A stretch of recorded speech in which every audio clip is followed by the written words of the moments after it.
It's easily one of the most beautiful parts of the entire province. Today, we're taking a brief look back at the history of the Niagara region.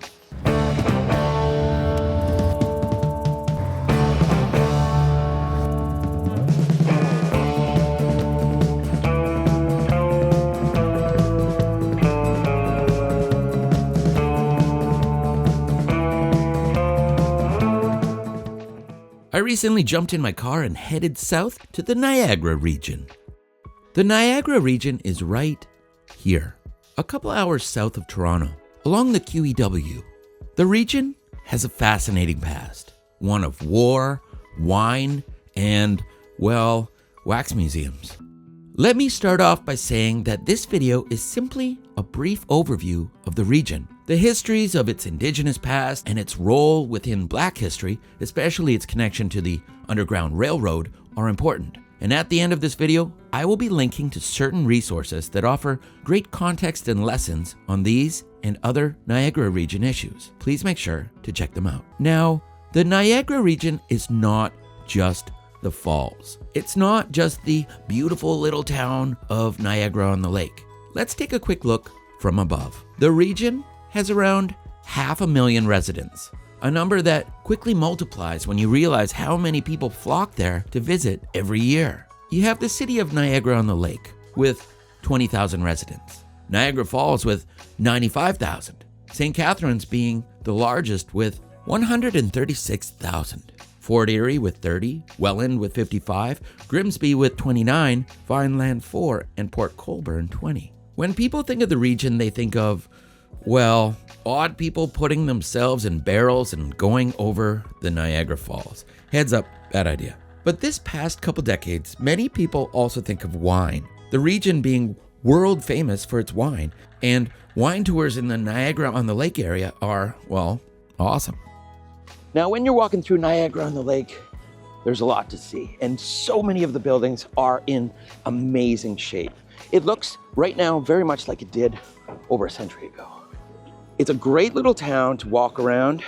So many little things to see, so many different cool shops and historical buildings. So it really is by far one of the nicest spots in the entire province, especially for someone like me that likes nerdy old history things.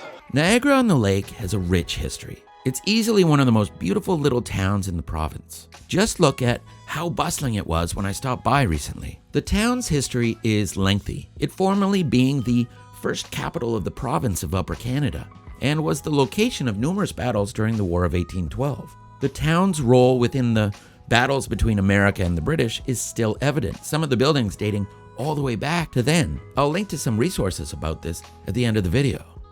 Now, as I mentioned earlier, the location also played a remarkably important role within Black history. Take, for example, the tragic treatment of Chloe Cooley, a slave in the late 1700s whose mistreatment is argued to have led to the 1793 Upper Canada Act Against Slavery. Again, please take time to check out the links at the end of this video for more detailed histories of the region. Another interesting thing about the town is the Shaw Festival, which started in 1962, originally being devoted solely to plays by George Bernard Shaw.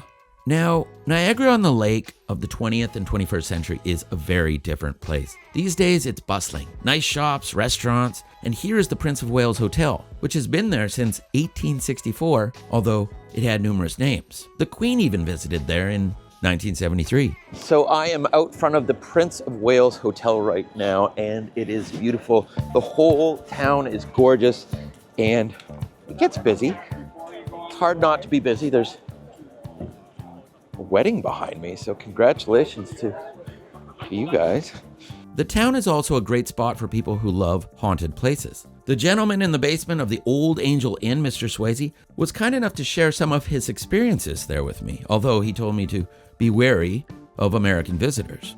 Now, anyone that's into the history of the War of 1812 obviously knows that they have to come to Niagara-on-the-Lake and this region. It really did play an important role in the very tumultuous times of the 1800s, the relationship between the Americans and the Brits.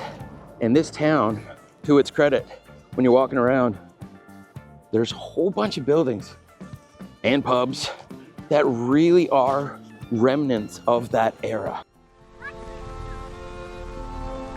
The Niagara Parkway is a fast, scenic route that runs the length of the Niagara region. In summer and fall, it's lined with stalls offering excellent locally grown fruit and other produce. Every turn here brings the visitor face to face with history.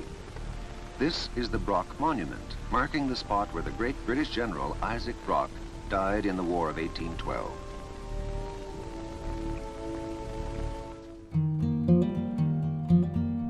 A quick drive south to Niagara Falls will reveal, well, lots of things.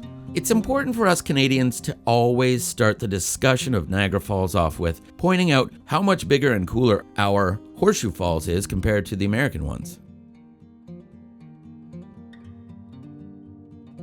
Niagara Falls has drawn visitors for hundreds of years, also playing a practical role in providing hydroelectricity. Although the falls has always drawn visitors, the Maid of the Mist, for example, starting actually in the 1840s, the prosperity of the post-World War II era and the popularization of cars allowed the booming years of Niagara Falls during the 1950s and 1960s. In fact, most of the motels and many of the hotels still there date back to this era. Take a look at this right here, this Cadillac one, definitely from that era. These days, the wax museums and motels are still there, but the town faces struggles, especially during the off-season. Many of the restaurants and shops only being open during certain times of the year. This said, holiday weekends and warmer months, the place is bustling with tourism, and the falls themselves, still impressive, especially the Canadian one.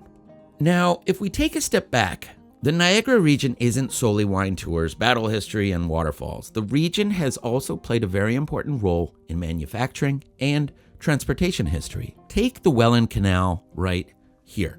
The Welland Canal connects Lake Ontario and Lake Erie. The city of 50,000 people has a long history and connection to the boats and goods traveling through for over a century. Port Colborne, which is right here, shares a lot of the cultural connection to the shipping industry and canal as well, being home to maritime museums celebrating the history of transportation in the region. When you step back and take a look at the other spots in the region, you quickly see some really great and healthy farmland. The areas around Lincoln, Vineland, Grimsby, and Beamsville in particular. Some Mennonite communities living around the area and lots of horse lovers. Take Fort Erie, for example. The Fort Erie racetrack has been there since 1897 and hosts the Prince of Wales Stakes race, the second leg of the Canadian Triple Crown. And it's just up the street from the American border. Fort Erie obviously being named for, well, a fort. The area was the location of numerous battles during the 1800s and was also a major terminus for the black slaves fleeing America via the Underground Railroad. Now, St. Catharines is the largest of the bunch, being home to Brock University, nice theaters, hockey, and, well, a lot of city dwellers from the GTA have moved there, clearly appreciating the more affordable housing options. When we talk about the Niagara region in the 20th century, we see similarities to certain other areas of the province. Manufacturing played a large role in its economy, the auto industry having a GM plant in St. Catharines for most of a century. Canadian supermodel Linda Evangelista's Italian father actually worked there for years. Now, when people talk about the Niagara region, many people think of Laura Secord. Secord being famous for her 1813 distance run to notify British forces of an impending American attack. But the woman, albeit a hero, took on a pretty odd folk hero status in Canada, largely being known by the chocolate store brand Laura Secord, which launched as an homage to her in 1913, although she seemingly didn't have anything to do with chocolate.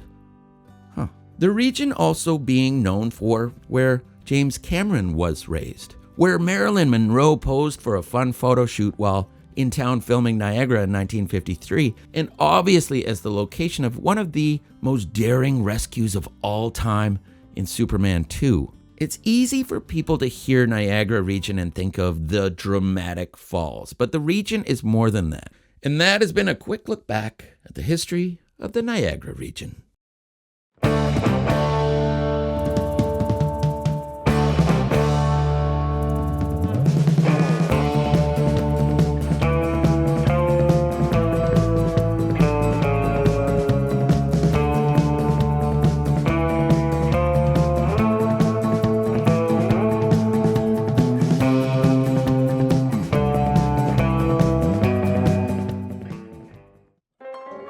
I'm right here in Niagara on the lake, and I have to show you, our good friends at Bosley Real Estate have a beautiful office in a beautiful spot next to a pub, may I add, right here.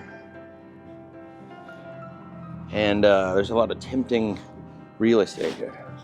If you get off the main street here in Niagara on the lake, there are so many beautiful little houses. And what strikes me and what I notice the most are all the trees and how green this area is and how well kept everything is.